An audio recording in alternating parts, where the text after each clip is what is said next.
Okay, so this week we're talking about math instruction.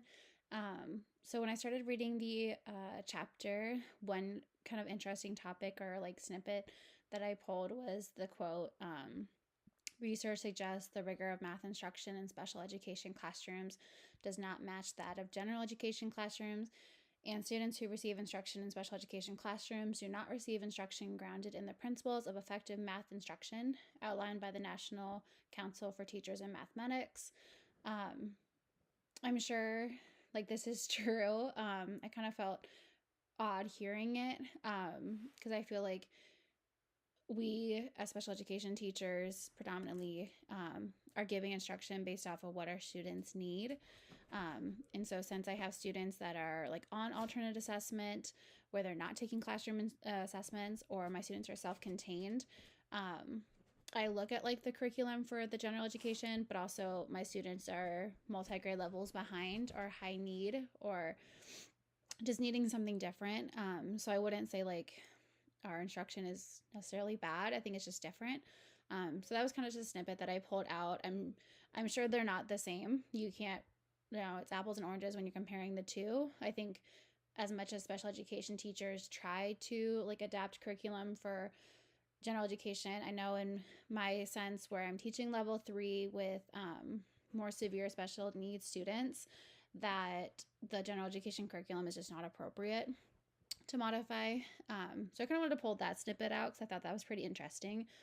But looking at the first question of direct, explicit, and systematic instruction, I feel like as a pre-service teacher and then now 6 years in, this is kind of drilled every year all the time as what your instruction should be as a teacher, not just general education versus special education, but teaching in general. And it's also what at least my administration uses to evaluate you on your instruction to make sure that it is direct, explicit, and systematic, and you can explain how so in those areas. So looking at systematic, kind of going backwards first, systematic instruction is instruction that is delivered in a logical order.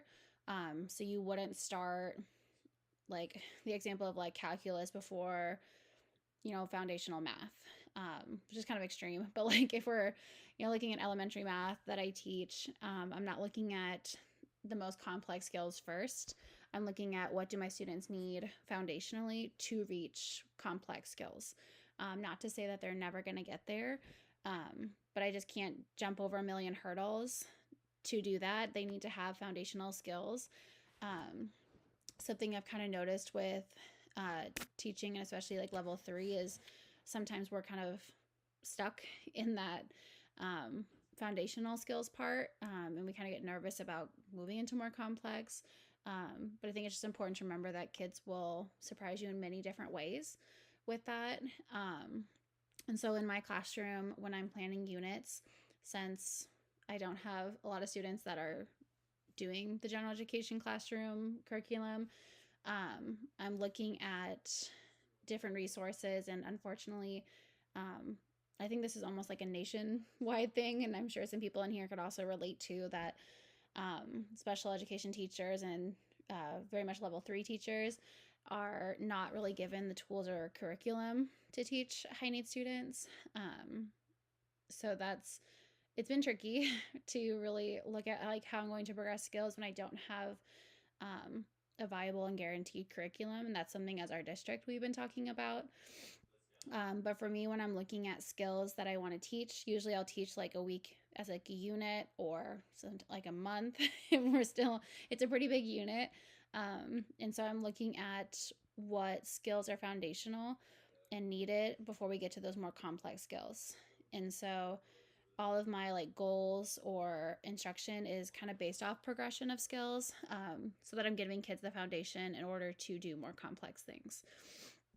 Then looking at explicit, this is the series of supports where students are guided through the learning process with clear learning objectives and like a rationale for what they're learning. I think any good instruction is explicit.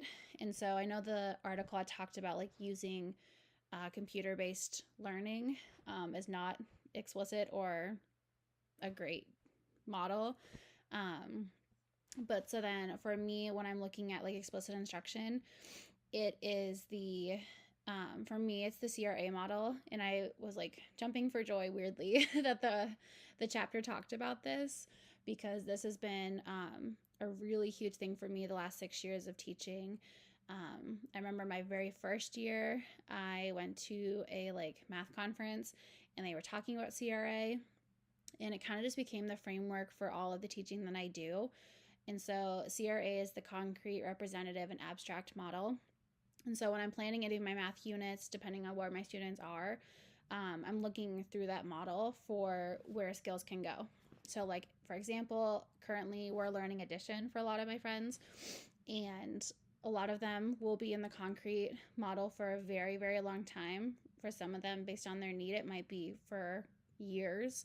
But looking at like concretes, the use of manipulatives to represent the numbers for addition, to represent anything. So then your hopeful next step is that students go from like that concrete of manipulatives to more of an more of a representative model. And so looking at, instead of getting counting bears out, that I'm representing it through drawings or pictures or whatever. This shift has been really big for my students that are getting past like addition within 10, and they're starting to get to these bigger numbers where counting out 17 bears is not the most effective strategy anymore. So then we're talking a lot about like counting on, or doing dots to count on. So just a way of expanding their thinking for when they start to get to some more complex math.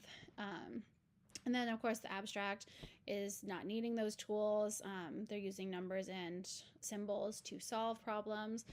I don't have a ton of students that get there, but really the big push for a lot of my friends is going from concrete to representative.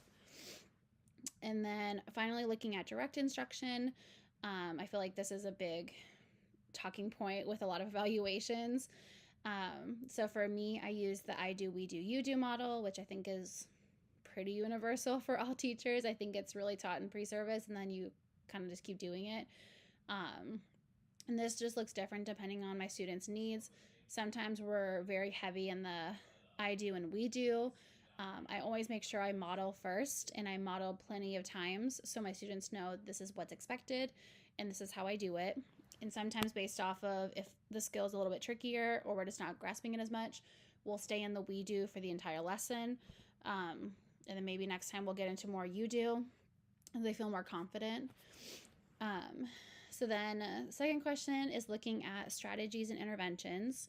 So as I was reading these, I felt like I pretty much do all of them at different times throughout my career. Some of them I just didn't have a name for, but I feel like they're all pretty universal strategies that pre-service you do learn about them, but like once you start teaching, I think that's almost where you learn more about how to be a teacher, and you kind of start naturally doing some of these things, whether you sell it through coaching. I use these strategies when I'm coaching teachers as well. And so the first one that I wanted to look at was more like the responses based of my students that are having higher needs or more nonverbal. So the first one, especially because all of my students have behavior plans, and being a level 3 teacher, I have some of our most significant needs in behavior. And so the first one I liked was the action responses. I can't remember what they're called, but they're like the little egg response things. It's like some kind of clicker or whatever. So I have that and some like buzzers. And so I feel like that's just a great way to make learning kind of like a game show and just more interactive. I've always been a huge believer that I don't care how the work is done, it's just that it's getting done. So if it's a stuffed animal is helping you, or we're doing it on the floor under a table, you're answering through a talker, through Velcro, through whatever. Really just the making sure that our students are having fun with it, so that learning doesn't become forced. That's where I think you see more behavior. And so even though I teach predominantly like one-on-one or two-on-one, I think this could be huge for engagement for my students. So I'd love to kind of start to see how I could do that more, and how that would go. And then the second one was like the nonverbal responses. This has been kind of like a huge conversation. I want to say kind of. It has been a very big conversation For my students, I have two. One that is nonverbal and very, very, very limited receptive knowledge or communication skills. So her being able to communicate with us and also understand what we're saying is very difficult. So we're working through that, and her goals right now are more functional based, of like matching, walking to locations, some more foundational coming from preschool because she's in kindergarten. But then my other student who isn't 100% nonverbal. He doesn't like to use his talker, and that's been a conversation. But he's more echolalic, and so his functional communication is pretty minimal. But when I was reading his goals, as I inherited, I took over for another teacher, and I inherited these goals. I noticed that his were very minimalistic and not very rigorous. And I was kind of sad because I knew he knew more than what we could see or what these goals could show. And a lot of like his math goal was verbal communication. So like rote counting, and things that required him to be more verbal. And I knew that like, yes, it's a skill. And while I would love to see that too, I think there's many ways that you can communicate a response. And so I knew that it wasn't showing me what I needed, and we weren't really getting anywhere with it. And so pretty early on in the year, I rewrote the goal and did like a multi-objective goal. And I really focused on more nonverbal communication. So that way, especially because communication can tend to be more of a trigger for behavior for him, that I wanted to still see what he knew math wise and start to push, like for a student that was looking at how to count, now he's able to do addition and subtraction. And so he's made such growth because we've really expanded our thinking as a team of like how he's responding and how he's showing what he knows. So right now we're focusing on like creating sets. So rather than what number is this, which I think is still powerful. I think there's ways you can do that with an AAC through pointing whatever field of 3. But I really wanted to focus instead on like what does 4 look like? What do 4 bears look like? And he had that skill. But he was having to do it 20 times in a progress monitoring point, and that wasn't the best use of our time. So then we look at like addition and subtraction within 10. And so when he gets his answer, he can do all of that without speaking to me, without speaking to a team member. He can create both sets, he can take away sets. And then when he gets his response, he can either say the answer, which is what we're working on too, or he can identify it with a field of the 10 numbers or like the Velcro. And so this has been super powerful for him because I feel like he's also excited to keep learning more. And we're seeing less behavior when we're having instruction. So I'm having more instructional control with him. But this has just been phenomenal for him to be able to show what he knows. And I think it's been great for the parents to see too. So I think it's just critical to start looking at the needs of our students, of course, but like for those nonverbal responses, there's going to be students that their communication form is not verbal. And so how are they going to show what they know too? So that way we're not just keeping minimalistic, simplistic skills that we're monitoring, that we're still pushing them, rather their need is severe or not.